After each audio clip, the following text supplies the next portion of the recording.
Assalamu alaikum. The topic of my presentation is terrorist attack prediction using machine learning technique. My name is Huma Rizwan and my group members are Hajra Nawaz and Muniba Shabir. Terrorism is the unlawful use of force or violence against persons or property to intimidate or coerce a government or its citizens to further certain political or social objectives. So let's get back to terrorism. That terrorist are the people who create terror, and terror is basically a word that creates frightening and scariest sentiment among the people. Terrorism is an evolving phenomena, so developing such terrorist attack prediction model will be useful. Terrorist prediction is a very complex phenomena because we can predict when, where and how will these things occur and at what location they will be doing. The factor which makes it unpredictable is that there are very less techniques, and the reason for the techniques which are being less to counter terrorism is because of the data set which is available less of the real-time data, which is its availability is less because of its confidential type. So we have developed a system which is known as future terrorist attack prediction using machine learning techniques. As shown on the screen, there is a graph which shows that how is the attack of terrorists on the world,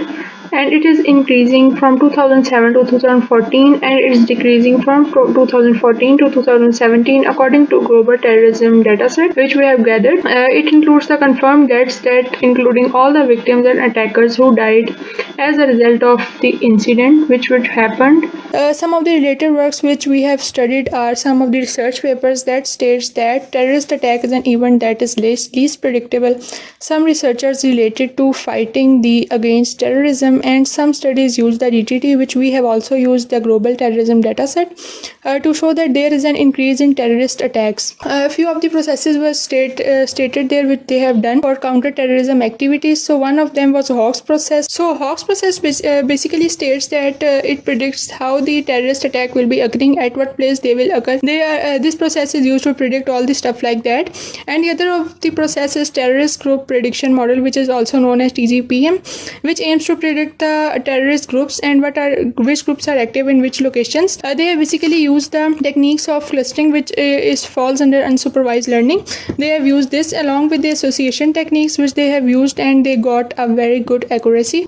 Related work also includes dynamic Bayesian networks, which was used to predict the likelihood of future attacks, which acts as initial step in predicting the terrorist behavior at some critical situations or some critical transport infrastructure facilities. Some of the related work also includes the use of artificial neural networks, including feed-forward and backpropagation neural networks, which are the two basically types of artificial neural networks. So dataset is collected from a game called Cutting Corners, and the result shows success rate of 60 to 68%. These are the work related to terrorism, and SNA is a social network analysis which was also used for the same purpose, that was used to predict whether a person is terrorist or not, and it results in 86% of the accuracy. Next was the clustering. Clustering is another related work which was used to predict the unsolved attack using group prediction algorithms.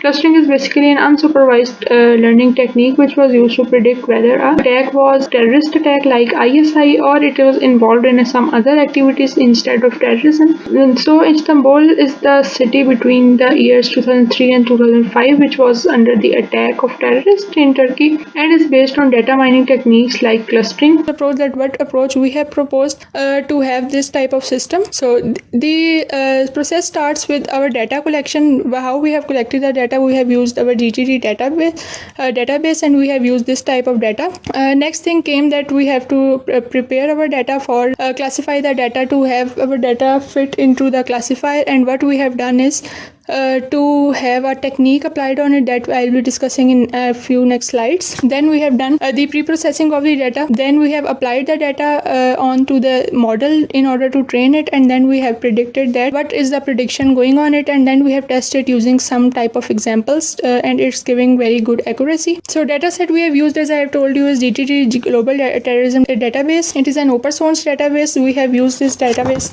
since it consists of records in a very systematic way. It consists of 13 columns and above 1,90,000 rows. which is a very immense, but we have catered it in order to train our data, and then we have tested using this, and it consists of the data from 1970 to 2018, which is this type of data gives very good accuracy, one point, and the other thing is that it gives gives the recent information from all over the world, either it's national or international, throughout the world. So this is visualization of the data we have done before going towards our data. We have taken the data and then plot some graphs using the matplotlib library of the Python. Y-axis is showing the number of attacks and x-axis is showing the years that attack is increasing day by day and year by year they are also increasing. Until 2018 it has the highest peak in the graph. So in order to pre-process the data, what we have done is there are many techniques in order to pre-process the data, but what we got by researching that we should pre-process the data using a label encoder. Label encoder is a class which falls under Python in a sklearn library. So we have used label encoder class of sklearn library, and we have built it using this. How does the label encoder work? Label encoder converts basically text into numeric form and then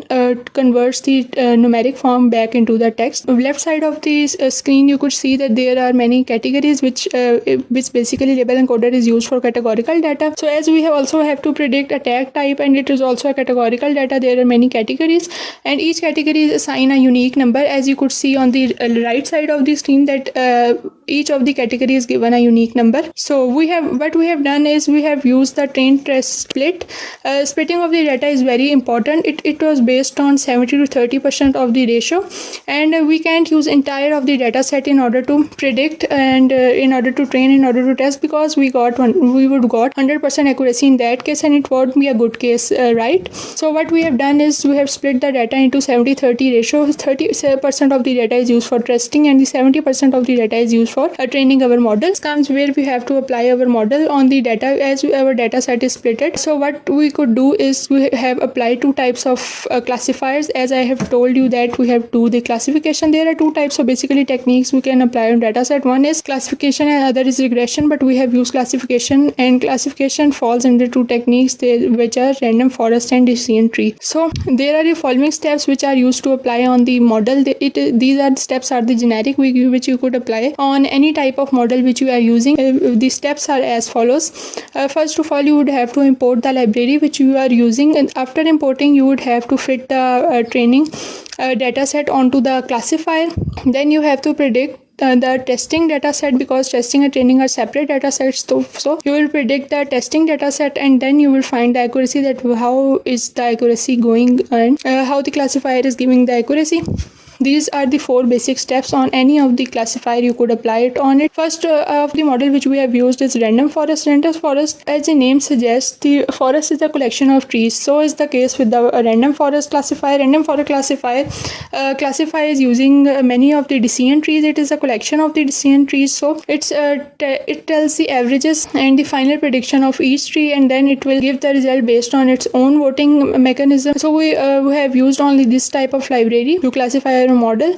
So with this model it is possible to have more optimal results, because it will be not biased toward single tree. As in case of decision tree, which is another type of classification, it is a modern form of problem decision making, and it is classification model that is consists of nodes which are the leaf nodes, and it consists of attributes which are on the above the leaf node. So what will they do? They form the condition, and the leaf nodes will tell us that what is the prediction of the decision tree. So it's time comes for the results. What are the results that we have got? So by using random forest we have got this type of confusion matrix, and the accuracy falls near to the 84% approx. On the right side of the screen you could see that the pie chart is showing the confusion matrix entities. They are true positive, true negative, false positive and false negative. As we have 86.4% accuracy of true positive, so it is clear that we have more true values than the false values, and the true negative, false positive and false negatives are very less, which is a good point. The other classifier, which is decision tree, also gives us accuracy near to the 80%. Its confusion matrix is shown, and it is plotted in the form of pie chart, which gives 82% of the true positives, which are nearly a good thing. So now we have separated the data set. We have trained our data set on the classifier. We have predicted it, and we have got a very good accuracy. Random forest in our case gives a good accuracy than the decision tree. So now it's time for the prediction that we have to do a real time thing. So what we have done is that we have predicted the attack type, and for this we have input our year, which is in the form of string. A user would input some year in the form of string along with some other features. So the text of the user input is converted into the numbers, as we have done using label encoder class of the sklearn library. So we have converted it, then we have fed it into our model to predict that either what is the under which class it falls, and then our model predict it, and after predicting it, it converts back from the numeric to the text and then shown to the user. So let's see how it works. First of all, when a user enters an year like 2020, so what it will do is it is in the form of string, so it will convert it using label encoder, and it encodes it, and it got a code which is 29. Then it will feed it into the training model in order to predict what is the result of this using random forest, as random forest is giving highest accuracy. So instead of decision tree, I have used random forest in this case. So random forest gives the label as a 6. It predicts it using a label, and it predicts it, and it gives the result as 6. Then it will convert the label as in the form of integer data type, but the user will not be understandable that what is its 6 called. So it will convert it back into the text, and then it will show on the screen of the user that it has the class of hostage taking kidnapping, which is the type of attack which would be done in year 2020, along with some other features as well, which are in the form of input, and then it will be able to predict it using these techniques. So we have come to a conclusion after developing our project that a terrorist attack are the causes of national instability, but a clear understanding of how this event is happening will be given us more depth about understanding. And predicting the terrorist attack is a difficult task because of its complexity and dynamic in nature, because its data set is not available as such the other data sets because of confidentiality of this data, and being complex and being rare, this type of data, there are many less systems of anti-terrorist attacks, but using machine learning algorithms would make it possible to predict it. And we have done one type of thing. There are many other things and many other factors upon which we can work using related to the terrorism field. So these are the references from which we have done our project. These are type of research papers, and thank you for your attention. If you have any questions, you can ask.